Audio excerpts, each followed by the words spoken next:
Tadi juga Anda sudah mention bahwa salah satu untuk meningkatkan pendapatan negara adalah dengan hilirisasi. Dan hilirisasi juga di-mention kembali oleh Pak Jokowi begitu ya, bahwa kelak juga nantinya akan berbuah manis begitu ya. Seperti apa proses yang sudah berjalan sampai dengan saat ini dan bagaimana nantinya kontribusi yang diharapkan secara maksimal begitu ya dari hilirisasi yang dilakukan saat ini, Pak Parjono? Ya, jadi, kita harus mulai karena kita tadi sesuai apa pidato Bapak Presiden, kita akan naik kelas sebenarnya gitu dan kita berusaha untuk naik kelas, kan Mhm, begitu. Kita harus keluar dari negara yang, middle income, kemudian lepas dari middle income. Dan hilirisasi industri menjadi salah satu strategi dalam menciptakan aktivitas ekonomi bernilai tambah tinggi. Nah, mhm, hilirisasi industri antara lain pengoptimalan pengelolaan sumber daya alam bertujuan untuk memperluas kesempatan kerja dan meningkatkan kompetensi SDM. mhm, Hal ini juga untuk yang inklusif, hilirisasi industri juga untuk memperatakan pertumbuhan ekonomi menjadi inklusif dan meningkatkan kemampuan daya saing.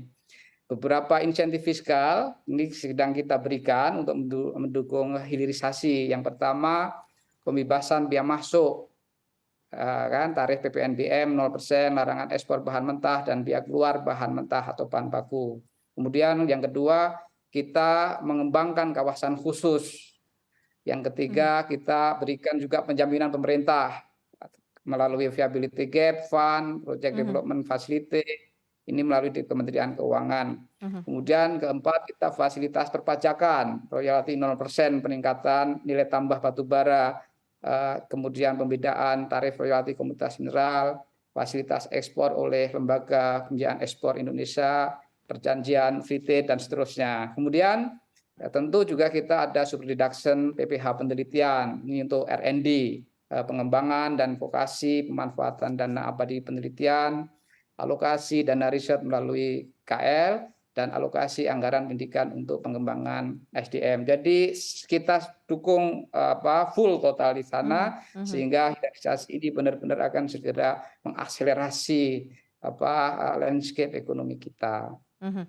Ini mungkin sebagai pamungkas, karena kan kita nanti akan bergeser dari source utama SDA ke SDM. Nah, SDM ini sebagai salah satu juga pionir untuk memanfaatkan bonus demografi yang tinggal 13 tahun lagi Pak Parjiono. Nah, untuk melihat pemanfaatan atau pemaksimalan SDM ini dengan peningkatan kualitas, misalnya dari pendidikan, kesehatan, pengentasan kemiskinan ekstrim, penurunan prevalensi stunting juga. Nah, ini seperti apa dari sisi strategi pemerintah untuk kemudian memaksimalkan SDM yang kita miliki untuk memanfaatkan bonus demografi ini, Pak Parjiono? Ya, tentu kalau kita mulai dari khusus, misalnya, fiskal mendukung pengembangan SDM, kita semua tahu anggaran pendidikan dialokasikan sebesar minimal 20% APBN. Itu sejak 2009 sebagai bentuk komitmen, peningkatan SDM ini. Kemudian, kalau di 2024 tadi sudah disampaikan bahwa, eee, kebijakan anggaran pendidikan diarahkan untuk pendidikan kepada peningkatan akses pendidikan. Jadi semua harus dapat akses pendidikan untuk anak-anak Indonesia. Kemudian penguatan kualitas dan ketersediaan Mhm, layanan misalnya PAUD. Ini sejak dini sudah harus kita, support peningkatan kualitas sarpras penunjang sarana dan prasarana penunjang pendidikan, dan juga tentunya peningkatan kompetensi guru.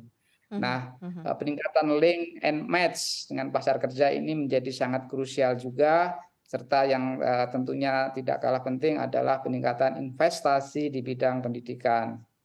Nah, kalau tadi sudah disebutkan oleh Bapak Presiden itu totalnya 660 triliun, 20% iya, dari APBN. mhm,